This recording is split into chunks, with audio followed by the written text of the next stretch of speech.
Il y a 6 mois, nous étions ici où vous avez dit, vos ministres ont dit qu'il fallait donner la chance à la paix. Le plan américain n'a pas encore été présenté aujourd'hui. Est-ce que la France pense aller de l'avant et avoir un plan avec le plan américain? Est-ce que vous avez des commentaires aujourd'hui pour promouvoir la paix entre Israël et les Palestiniens? Est-ce que la France s'apprête à reconnaître la Palestine en tant qu'État indépendant? Et le Premier ministre Netanyahou, pendant que nous parlons des accords iraniens, il y a un autre accord nucléaire en route.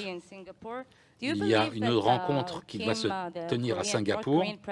Est-ce que vous pensez que cette rencontre, est-ce que vous pensez que le président de la Corée du Nord est prêt à dénucléariser la Corée du Nord? La France n'a jamais annoncé qu'elle allait proposer, révéler, soumettre un plan de paix. Nous faisons tout pour d'abord éviter la montée des tensions, les violences, et nous cherchons à agir sur le terrain activement pour, en particulier sur les sujets humanitaires, être utiles. Il y a un plan qui a été annoncé, j'ai compris qu'il avait été plusieurs fois différé, j'imagine qu'il va arriver. Je pense qu'aujourd'hui, nous devons concentrer dans la région nos efforts sur un cadre de stabilité régionale. C'est ce que la France défend depuis l'été 2017. Ce que j'avais eu l'occasion de défendre devant l'Assemblée générale des Nations unies dès le mois de septembre. Et ce cadre de stabilité régionale, il passe par les différents sujets que j'ai évoqués tout à l'heure. Le maintien pour moi du JCPOA, ou en tout cas pour ceux qui ont choisi d'en sortir ou qui ne le soutiennent pas, tout équivalent, parce qu'on m'expliquera comment on aide à la stabilité régionale en faisant sortir tout le monde d'un cadre qui au moins a permis à l'Agence internationale d'énergie atomique d'aller surveiller des activités qu'elle ne voyait pas avant. Ou alors j'ai raté quelque chose. Si on pense que l'absence totale de contrôle et d'engagement vaut mieux que le cadre de 2015, je n'ai manifestement pas bien lu cet accord ou pas compris ce qu'on proposait d'autre. Donc moi je pense que ça c'est un pilier, il est utile mais pas suffisant. Il faut qu'on le complète par l'après 2025, qu'on traite les sujets balistiques, en particulier liés à l'Iran, et qu'on traite des activités de l'Iran dans toute la région. C'est dans ce contexte-là et par ce travail que nous pourrons œuvrer à la stabilité, je crois, de toute la région. En tout cas, c'est là-dessus que la France a décidé de concentrer son action, avec, dans le 4e pilier, tout particulièrement le sujet syrien. Nous ne sommes pas engagés à ce stade à proposer un plan de paix ad hoc pour le conflit israélo-palestinien. Il est évident que la France œuvrera comme elle l'a toujours fait, dans le cadre des engagements historiques qu'elle a pris et de sa philosophie. Si un plan ou des avancées étaient rendues possibles et une évolution sur le terrain était souhaitable, mais elle doit d'abord venir des parties prenantes et de celles et ceux qui ont à le vivre au quotidien. Et donc tout ce que nous pourrons faire pour faciliter et accompagner, nous le ferons. Dans le contexte actuel,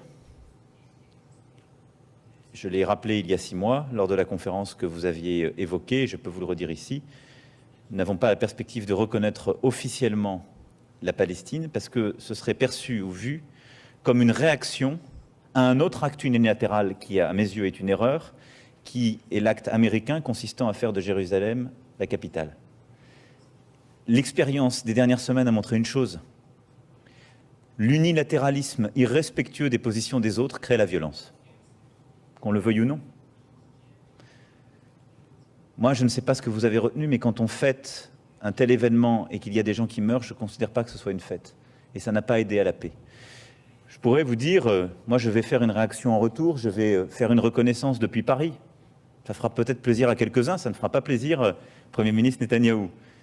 Mais est-ce que ça aidera à faire évoluer les choses? Pas davantage que la décision américaine. Donc je crois que c'est sur le terrain qu'on peut trouver la solution, par un engagement des parties, et au moment qui sera le bon, la France œuvrera pour agir.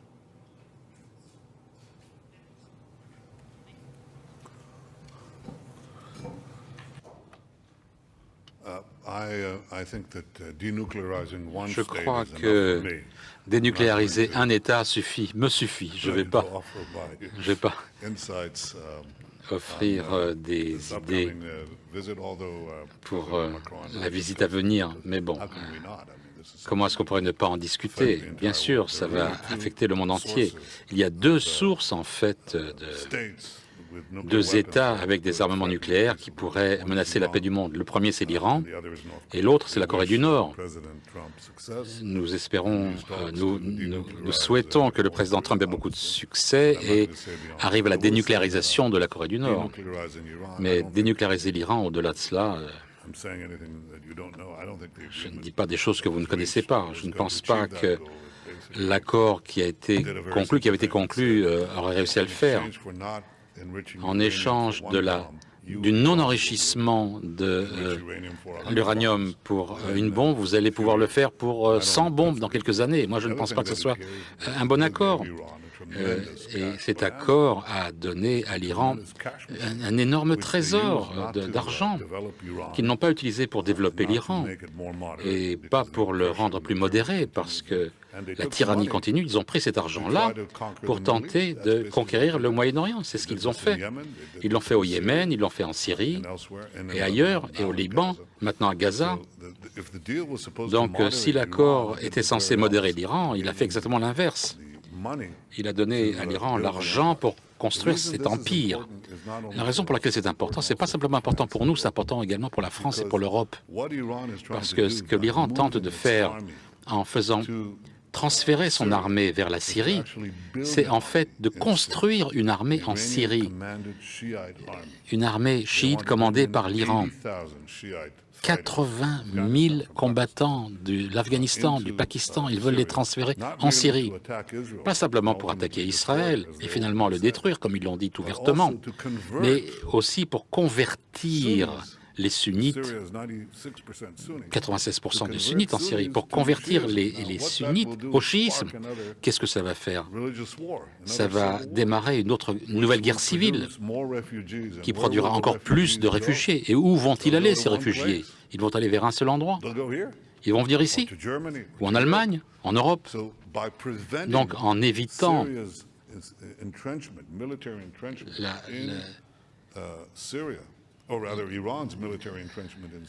le fait que les Iraniens puissent s'installer durablement en Syrie, ce que nous empêchons de faire actuellement, nous empêchons quelque chose d'extrêmement dangereux pour l'Europe. Et nous le faisons d'abord pour nous protéger, mais en le faisant, nous défendons aussi, nous croyons, les intérêts de nos amis ici, en Europe. Le problème nucléaire sera résolu parce que les forces économiques vont faire ce qu'ils ont à faire.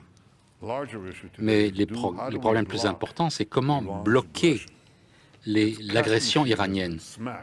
Sa machine à monnaie a été brisée par les sanctions et par la menace de nouvelles sanctions. Mais ils font avancer leurs missiles, leurs armées, leurs milices vers la Syrie, en Syrie. Et je crois que nous et toutes les nations à la recherche de la paix devrions éviter. Et je crois que nous avons les moyens de le faire. Le conflit israélo-palestinien est fondé sur la négation d'Israël. Il ne s'agit pas de créer un État palestinien, sujet qui a été résolu à plusieurs reprises au cours du dernier siècle. Il s'agit de la négation du seul État juif. Et voilà ce qui fait que ce conflit se perpétue. Le Hamas et l'autorité palestinienne, malheureusement, n'ont pas accepté l'idée d'un État juif. La différence, c'est que le Hamas veut nous détruire par du terrorisme actif et que l'autorité palestinienne veut le faire, malheureusement, par des moyens politiques. Ils n'ont pas encore accepté, pour l'instant, l'État juif. Quand je dis à Abou Mazen, reconnaissez l'État juif, il me demande à moi de reconnaître l'État palestinien. Pourquoi vous ne reconnaissez pas, vous, un État juif? Il ne le fera pas. Et le Hamas dit ouvertement que son but est de nous liquider. Il est important, à certains moments, d'arriver aux vérités de base. Et la vérité de base, c'est d'arriver vers les Palestiniens, d'aller vers les Palestiniens et de leur dire, oui, nous savons, il y a beaucoup de choses à discuter, les frontières, les installations, l'eau. Mais finalement, la raison pour laquelle il n'y a pas de paix, c'est parce que vous, de façon constante, refusez de reconnaître un État juif, quelles que soient ses frontières. Pour l'amour de Dieu, reconnaissez l'État juif. Et cet État juif a une capitale, c'est Jérusalem. On ne débat pas. Certaines personnes ont des idées différentes sur où se passera la frontière à Jérusalem. Mais mon bureau est à Jérusalem. Le bureau du Premier ministre est à Jérusalem. C'est un fait. Ça ne changera pas. La Knesset, notre Parlement, notre Assemblée est à Jérusalem. C'est un fait qui ne changera pas. La Cour suprême d'Israël est à Jérusalem. C'est un fait et ça ne va pas changer non plus. Je pense que la vérité est basée, plutôt la paix se base sur des faits, sur des réalités, sur la vérité. Si on veut faire progresser la paix, une des choses qu'il faut faire, après 100 ans de conflit quasiment, c'est de faire advenir la vérité, reconnaître l'État juif, reconnaître qu'il a une capitale qui s'appelle Jérusalem et qui restera Jérusalem.